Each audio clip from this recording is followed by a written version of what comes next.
The best of Money Matters. The Big Story. Welcome to The Big Story. I'm Hongbin Jeong. It was supposed to be a step toward peace. After 5 days of intense fighting along the Thailand-Cambodia border with jets, artillery, and nearly 300,000 people forced to flee their homes, both sides agreed to a midnight ceasefire.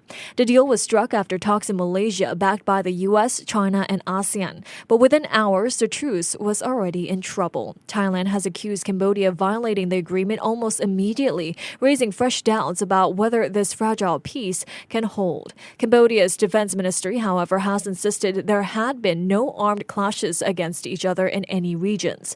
What's making headlines around the world, though, isn't just the violence. It's who's taking credit for ending it. U.S. President Donald Trump says it was his threat of tariffs that forced both sides to the table, calling it a win for peace through trade pressure. So how did a century-old border dispute once again boil over into violence? Can a trade deal really stop this conflict? And what happens if that economic leverage doesn't hold? Well, joining us today to share more is Hasan Jafri, who is the managing director of HJ Advisory. Hi, Hasan. Welcome to the show. Thank you. Glad to be here. Thank you so much for joining us. Well, Hasan, let's start with the latest development. What caused the immediate collapse of this ceasefire? I think we have to give it a little bit of time. In these sorts of situations, as we've seen in other parts of the world, it takes a little bit of time for the actual ground commanders to execute the political decisions that have been made. So I imagine that within the next 24 hours, unless there's some major development, the ceasefire will be executed, implemented, and will hold. So we need to just give it a little bit of time. But how seriously should we take Thailand's allegations that Cambodia violated the ceasefire? I think we just need to give it a little bit of time. These accusations are also fairly common when there is a ceasefire being implemented. We saw that in India, Pakistan also. We saw that in Iran and Israel also. These accusations are always going to be there. As long as there's peace within a very short period of time, we should be okay. Okay, so what might each side, though, stand to gain from breaking or claiming the other side broke the truce? Quite often, it is tactical advantage. At times, there are military operational decisions that are being made, that are being executed. And in some cases, very practical reasons. I mean, how quickly can you withdraw your troops from certain frontline positions? How safe is it for you to withdraw without having some sort of accident?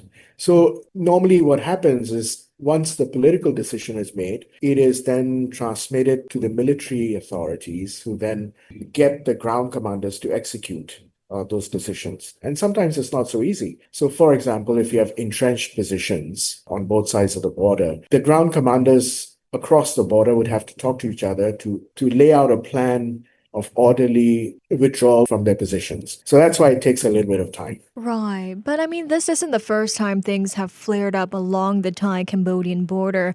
There's been this long-standing tension tied to the Emerald Triangle, which is a border region where the two countries meet Laos. Now, the area is home to several ancient temples near where clashes broke out early Thursday.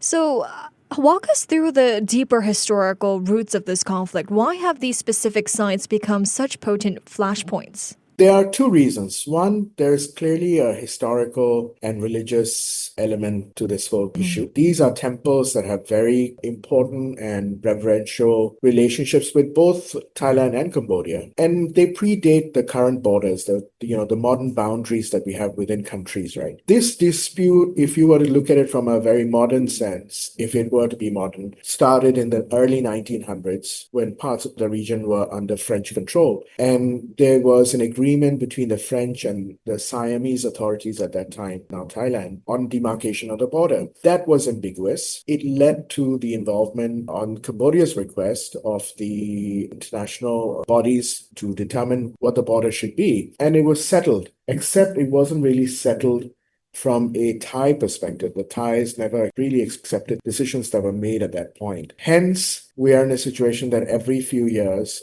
there are disputes, there are clashes, and this issue continues to be one that dodges both these countries. Definitely. I mean, do you think leaders on both sides are using this dispute as an excuse, though? Is there something deeper at play here? There is a subtext, yes. I think it is about political power, both in Thailand and in Cambodia. In Thailand, if you recall, this incident triggered the suspension of the prime minister and the army very vocally and very actively taking over decision making. There's an interim prime minister of sorts in Thailand right now. But that relationship between the Thaksin family and the Hun Sen family appears to be completely now broken because the conversations that were going on in private were leaked by Cambodia, which seemed to suggest that whatever decisions that they were going to make about the border were going nowhere. So there is that subtext. In the Cambodian case, it is really about legitimacy of the current government, which has really been a continuation for the last 30, 40 years, and their ability to demonstrate that they can manage and they can defend their borders. Those are the really main domestic drivers in both countries. Right. But I mean, this recent flare up is the deadliest since 2011, with over 3 dozen lives lost and nearly 300,000 people displaced. So, Hassan, what made this particular round of fighting escalate so quickly and so severely? You're right. I mean, this is the deadliest. It's a series of incidents that took place, including killing of soldiers on both sides, including shelling of civilians. The escalation really is, as I said, it is driven partly by the political changes that happened in Thailand and also the reaction in Cambodia, the political reaction in Cambodia to demonstrate, to show that they have the ability to defend them. The country's borders. Yes, quite deadly. It could have been a lot worse. It did spread a little bit wider than a lot of people, including myself, thought they would. But I think we should just remain focused on the fact that there's a ceasefire being implemented and executed at this point, and hopefully that stays. Well, yesterday, Malaysia hosted the peace talks that led to this ceasefire, with Prime Minister Anwar Ibrahim playing a central role.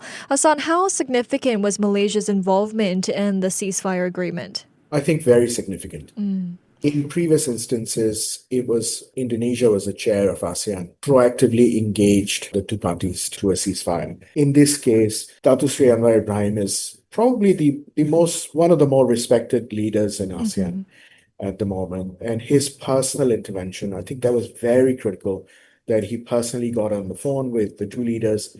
And the fact that the two leaders flew to KL for discussions. These were not discussions over the phone or Zoom.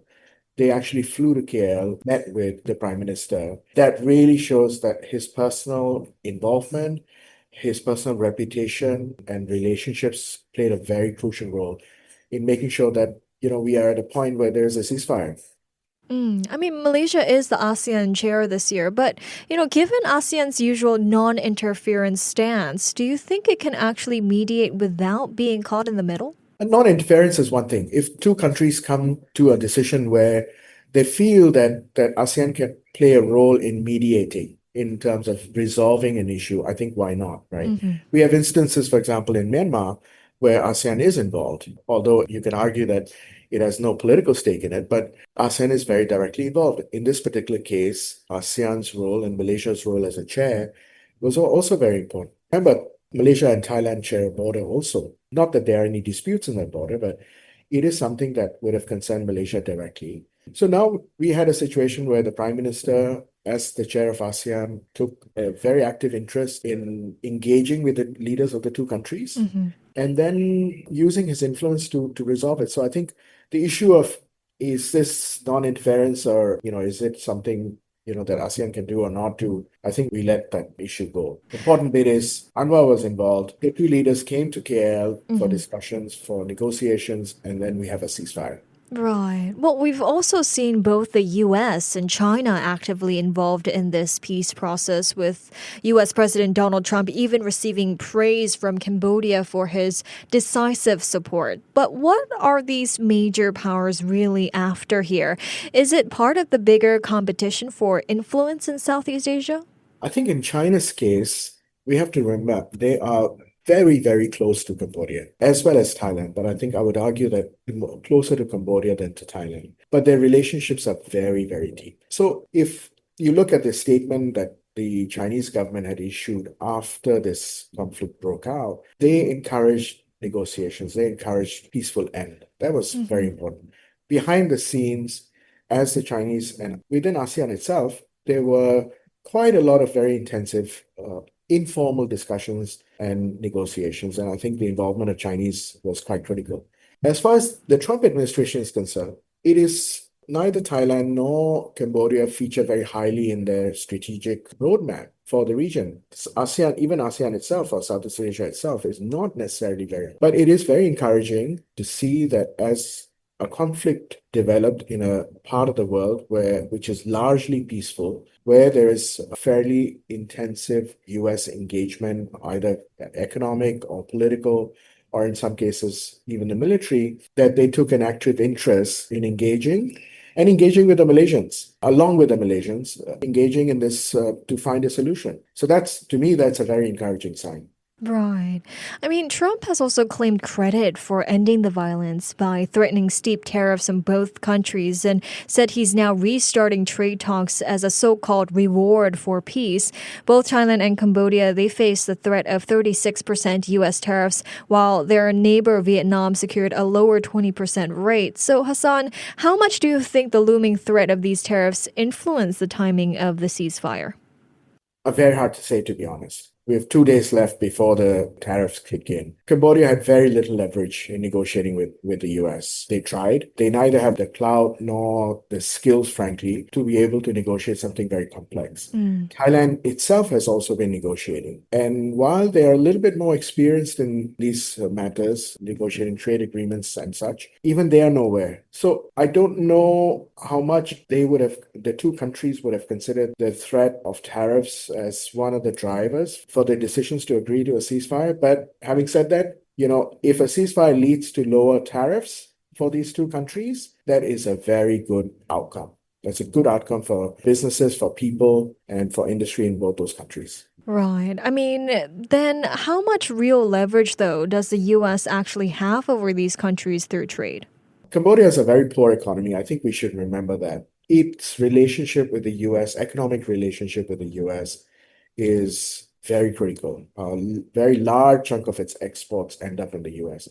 And these are exports of, apparels, of sportswear, and those sorts of things. In terms of other engagements, it is also very, very close to China. So investments, infrastructure development, market development, these are issues that Cambodia deals directly with China quite a fair bit. Thailand has very close ties with both. But again, the US market is also very critical for Thai products. They do a lot of manufacturing, some of which ends up in the US.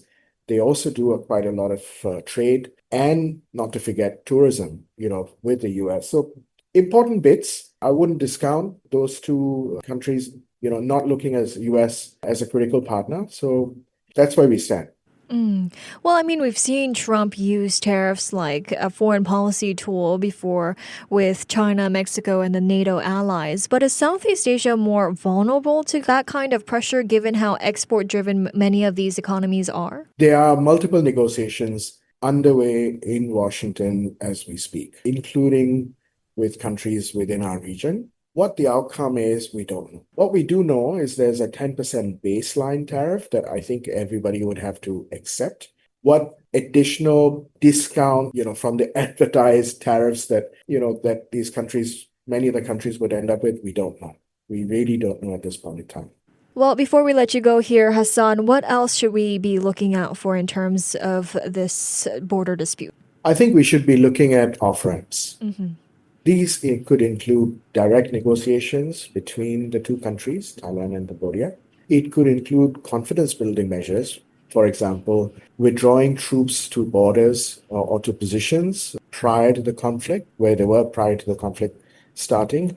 It could include joint monitoring by other bodies, other international agencies to ensure that the ceasefire holds. In the long run, it requires the two countries to figure out a way of ensuring that that dispute doesn't arise again. There are mechanisms available, bilateral mechanisms that look at the border between Thailand and Cambodia. It is one way that the two countries can negotiate on how to resolve it. There's also the international angle, which Cambodia has used before quite often. But if they can resolve it bilaterally with Thailand, that would be a very good outcome in the long run.